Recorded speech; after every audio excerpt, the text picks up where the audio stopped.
What's up, everybody? I'm former quarterback Malik, and if football, sports interviews, and having a good time interests you, then make sure to click the like and subscribe button as it really does help support this channel, and it also makes sure that you guys never miss a new video.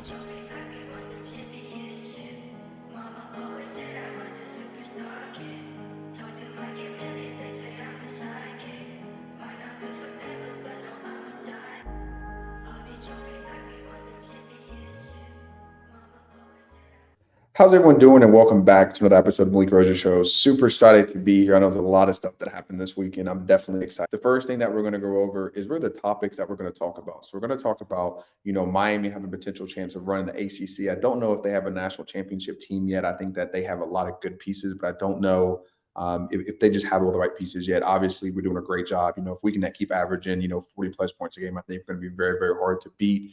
But I think there's a lot of positivity that's going into this team. And honestly, there's not one team that's really stood out and been like, that is the national championship team. Kind of in the past years, how we've had a Georgia or a Bama that is just so complete, so dominant. We don't really have that this year. So I can't actually say Miami's out of the national championship picture. I just think right now we need to focus on the ACC. And if we get to the Natty, that's cool, that's fine. But right now I really want to focus on the ACC because there are a lot of good teams in this conference, obviously. Next, I love what Deion's been doing with the media, with trying to boost his players, trying to boost Colorado. But I will say that he does need to, get his crew together. I'm going to show some clips later. But they definitely got humbled this week versus Oregon. I think they're going to get humbled again at home versus USC. I don't think that they can stop Caleb Williams at all. That guy is just too freakish of an athlete. They have too many players. I expect Zachariah Branch to have 1 or 2 touchdowns, maybe even a punt or kick return for a touchdown as well. So we'll see how they do this week versus USC. But I think they're just going to be outmatched on the offensive manpower. Next, PJ Fleck folds under pressure, man. If you guys didn't watch this game was just terrible to watch. They were up 31 to 7 in the fourth quarter, came back and lost. We'll kind of go over, why I think that they lost. Next, down goes the Irish, man. This was just very, very tough to watch. We'll kind of go over the reasons why I think the Irish lost. But yeah, man, I definitely had the Irish beating Ohio State this week. Lastly, with the last two, is Tua is a top 3 quarterback whenever he's healthy. When they can keep him upright, I don't think there's anyone that spins it better than him. The big thing is keeping him healthy. And then lastly, the Jets need no quarterback. We know Aaron Rodgers is down. Zack Wilson he does have a lot of arm talent, but to me, there's just reads that he makes. Sometimes you just kind of scratch your head. So hopefully the Jets can either fix him and get his mental state right, or find them a quarterback that can help them, because they do have a very, very talented team. And I ain't gonna lie to you, with all the hype the New York Jets had, I would hate to see their season just tank this year. First, we're going to go over why Miami could be in the ACC Championship game. So number one, the run game. When you can run the ball, you can win. Especially as we know, especially when you get to the red zone, running the ball is very, very crucial. When you're talking about 3rd and 2, 3rd and 3, 3rd and 1, being able to pick up those yards and keep the drive going is hugely detrimental to a defense. And it's one thing that is super demoralizing. Whenever it's a 3rd down, you're able just to run on them and kind of, get those 3rd and shorts at will. Next, the pass game has become super creative. There's a lot of stuff to where there's motions, there's shifts, there's formation. Guys are all over the place. We're going from 10 to 11 to 12. You see so many different guys rotating in, and they're using them to their specialties. So the pass game has got a lot creative, and it really is super helpful to Tyler. Third, the defense run game is crazy right now. We're doing a great job of stopping the run. I'm super excited to see that. To me, I think that's one thing that when you can make a team become one-dimensional, especially with Cameron Kitchens and James Williams and all the defensive back, Porter Jr. that we have, it makes it very, very hard on the offense to be successful when they're one-dimensional and they can't run the ball. Fourth is coaching. Every game that we've been in, we've outcoached every team, which is something that I've been super excited about, because, again, I've been on teams that are super talented, but I felt like we got outcoached, or the schemes just didn't match up. We just weren't able to execute the way we were supposed to. So the coaching, whether it's the prep work that they're giving to, whether it's the on-field game calls themselves, we're just out-coaching 90% of the teams that will play this year, and I hope that keeps going. Lastly, 7th in points per game, 13th in opponent points per game. If we can stay inside the top 15, again, we'll be hard to beat. Miami, we are super explosive this year. I think we're doing a great job in the red zone on not letting teams score on us. So super excited to see what Miami does this year. But again, they got to keep that, head down work mentality. We still got Clemson. We still got Louisville. We still got North Carolina.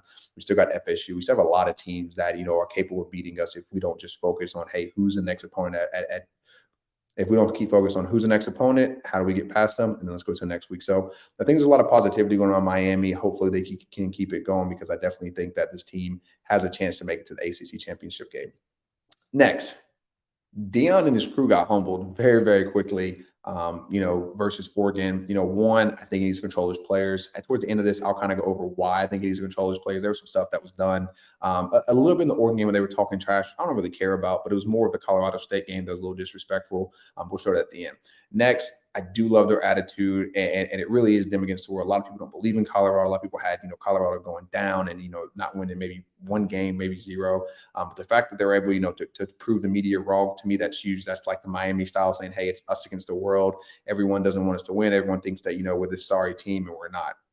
3, Shedeur is a great quarterback. That guy's ability to run, process information, throw strikes. I really, really like him. I just wish he had more protection around him because that's one thing that I think is really, really going to hurt him whenever he plays teams like Oregon, USC, Washington, teams like that, actually have a good defensive rush is just going to put a lot of pressure on him and it's going to make them isolate to a quick game.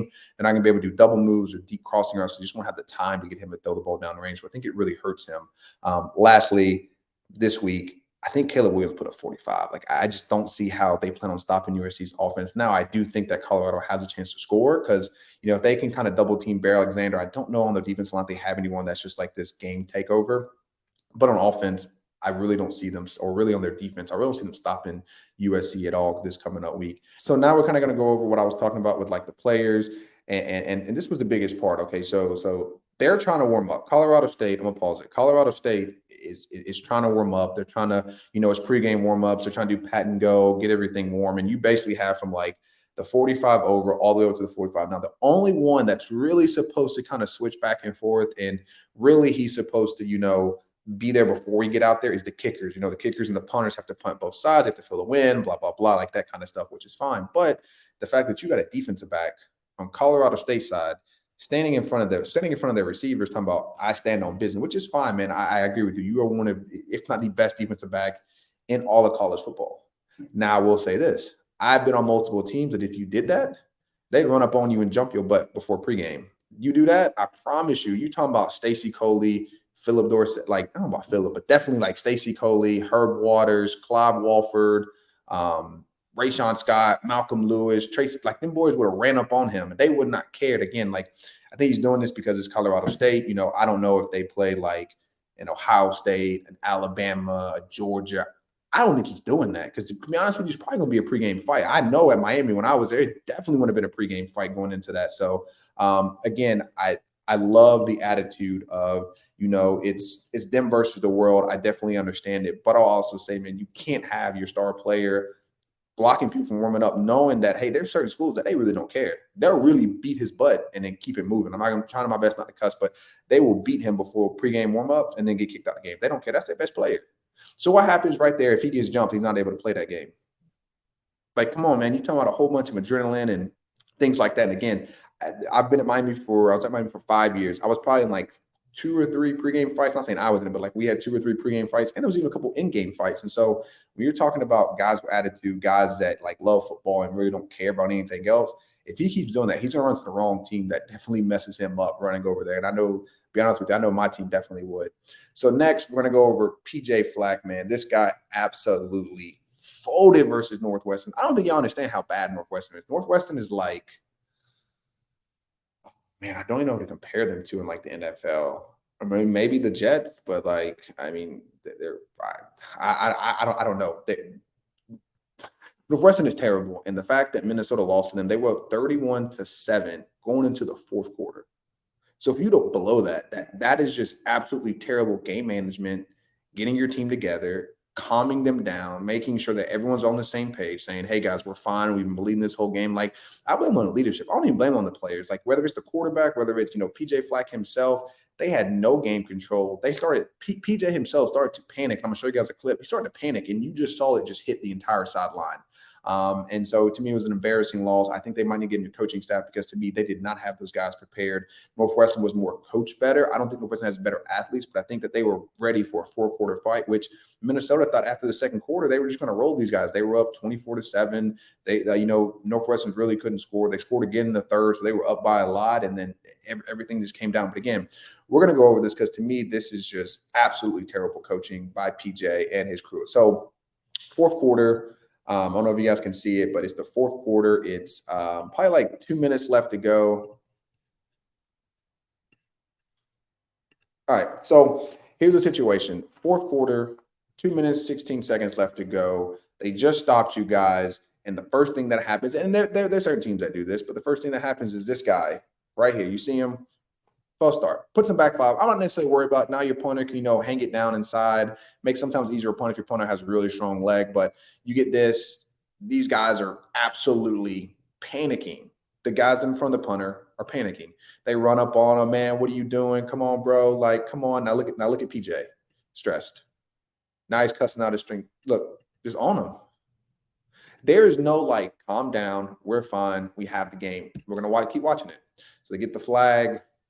Northwestern winds up declining it because again, certain teams will do this to where they want to push the punter back, so do a false start or delay a game, things like that. But I don't think that was intentional. So now, but look at him. Panicking, panicking, panicking, panicking, panicking. He's just panicking the whole time, fucking panicking the whole time. There's no cool in him. There's no like, we're fine. And so when your head coach is in an absolute panic state, what does it do to the players that run past him? Puts them in the same thing. And I bet you he was like that most of the fourth quarter. So again, you panic. You don't try to calm your teammates down. Like for me, we get a false start. I'm waving at my guys. Relax. Calm down. We're fine.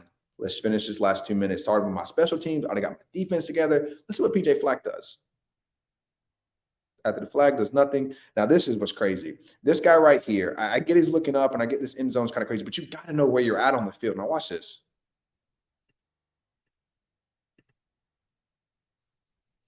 You don't see that staggering line, right? I don't know, man. He's in the end zone and he realizes it that now with 2 minutes, instead of them being on the 2-yard line, they're gonna go all the way to 25. And obviously, you guys know what happened. They wound up going down and scoring. But again, like PJ Fleck doesn't even get his defense together. He doesn't get his defense together. He doesn't get his defense together. I would have got my defense together. We'd have been like, let's go get this stop. But again, he is in absolute panic mode, freaking out, and he doesn't talk to his defense. No one's calming them down. You got the fans going like crazy. And again, look at him. He's by himself. He's not talking to any of his players. The guys that matter, the guys that's going to win him the game, he's just pacing back and forth. Now, good job by special team coach by coaching him, but it's too late. You've already blown the game. But this guy, the head guy, is literally just walking back and forth. Again, like this play right here, just this is when I lose my job because I'd break a clipboard, break a bench. Like just being honest with you guys, like I would absolutely lose it. But again, PJ Fleck, he absolutely sold that game, man. Again, he had no composure, no calmness. He absolutely just spazzed on the sideline. And you saw because he couldn't control his emotions because he felt like the game was slipping away. It caused everyone else to kind of have that same emotion like, man, we're really about to lose this, man. This game is slipping away, man, making so many mistakes. No, calm down. Do your job. They suck. We're better. We're okay. But he never did that. And Northwestern, congrats to you guys. Way to come back. I love it for you guys. I hope you guys were popping bottles and smoking cigars, on the PJ Fleck. But again, man, that was just terrible management by him and being able to calm his team down up 31-7 in the fourth quarter. Next, we're going to go over Irish Down. Come on, guys, man. I had you guys. But I will say this. Y'all got to throw the ball more.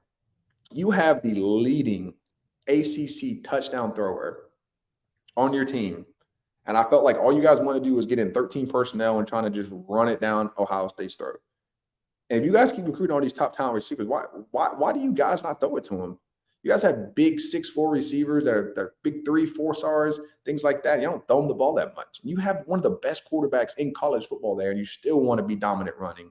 Like, I get it, but like you got to play the strength of your team. And again, when you got a quarterback like Sam Hartman, don't make it like a Tennessee Titans heavy run, couple play action passes, things like that. No, make it into an air raid where, hey, man, we're going to spread you guys out and then we're going to run the ball. And I think that's the big thing that Notre Dame has to switch if they want to win this year because, again, there's going to be a team that's going to be able to score on them. Their defense is not the best, but they can't be scoring like 15, 20 points thinking they're going to beat a really, really good team. Again, Ohio State is a very good football, but they are not the same offense. When you go back to the past couple of years with C.J. Stroud and Justin Fields and all these guys, not the same offense. And if you guys have watched football, you know that too. So to me, I just think that Notre Dame is going to struggle if they don't spread the ball out more. They got to go to more of an area. They can't stay in this 13 big body personnel grouping. It's just like, I get it, but it's just not going to continuously work.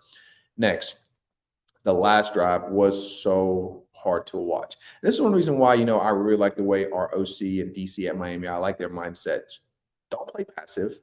When you play passive and you give guys yards, they're going to take it. And if one guy misses, it's a big chunk play. And we saw that. They played soft. They played loose. They allowed these guys to run free down the field. No one redirected them. They got to their spot. He was able to time up his feet. And it was like almost routes on air, or like a loose version of 7-on-7. And I just didn't like the way they played last drive. And on top of that, they had 10 players the last 2 plays instead of 11. Like,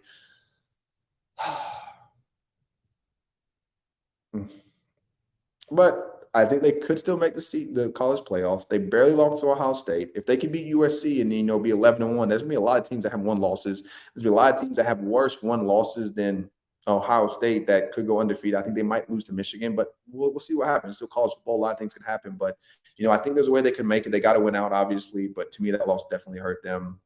And again, they need to open up the offense more and stop being scared of big games. Man, if they just went out there and said, man, we're going to go balls to the wall, we're going to throw it, we're going to run it, we're going to play tight coverage, we're going to make you guys beat us man on man, mano a mano, probably win that game, to be honest with you guys. I think Notre Dame is a better team than Ohio State. I think Ohio State just played it better, coaching-wise, to be honest with you. So next, want to go over 2 of the top 3 to put up 70, especially with the run game, like Mostert, Devon Achane, Tyreek. They put up 70 without Waddle. That is just absolutely crazy to think about. Sean Payton ate his own words. Last year he talked about Tua was going to get benched. This year Tua puts up 70 on him. There's some GMs talking about, oh, that's wrong with Tua and the Dolphins. Man, stop being soft. Y'all just mad y'all can't put up 70 on him, to be honest with you. So I love it. Keep doing it. Put up 100 points if you can, to be honest with you. Just keep running the score. Make people stop you guys. Don't feel bad about it. Next, Tua could be the MVP. I know I talk of people parlays and solo bets on Tua, and I definitely think he could. The biggest thing is number 4.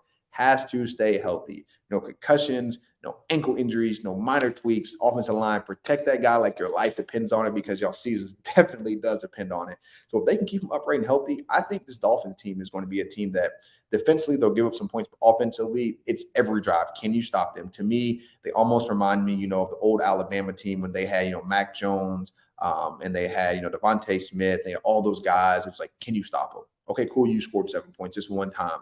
But can you stop them from scoring 35, 40, 50 points? I think this is what this Dolphins offense can do. So I'm super excited to see what Tua can do. I think this guy is a leader. I think he understands football. I think he can make every throw, obviously. So super proud of the Dolphins. Tua is making me a Dolphins fan, and really Tyreek is too. But super excited to see what the Dolphins do this year. Again, Tua is a top 3 quarterback.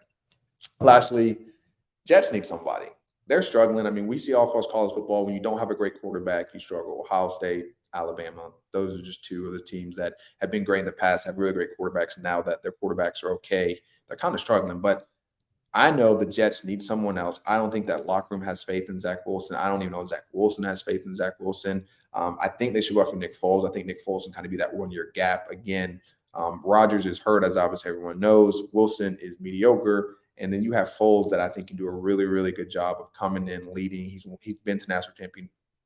Foles has been to the Super Bowl. He's done it with the Eagles. He's won a lot of games. He's going to be a quarterback that won't necessarily win you a game, but he's not going to do what Zach does and lose you a game. He's going to be able to drive the ball down the field. He's going to be able to make the passes. So we'll see how it goes. And then lastly, is this Wilson's last year in New York? Necessarily, I don't know. I could see that. I could see them drafting someone and trying to replace him. There's a lot of good quarterbacks coming out this year's draft. But to me, arm talent, ability, Zach Wilson has all that. For some reason, just when reading the defense, things like that, he definitely does struggle. So that's it. I really appreciate you guys watching another episode. I will try to get another one by the end of this week, and I hope you guys have a great, great, great rest of your day.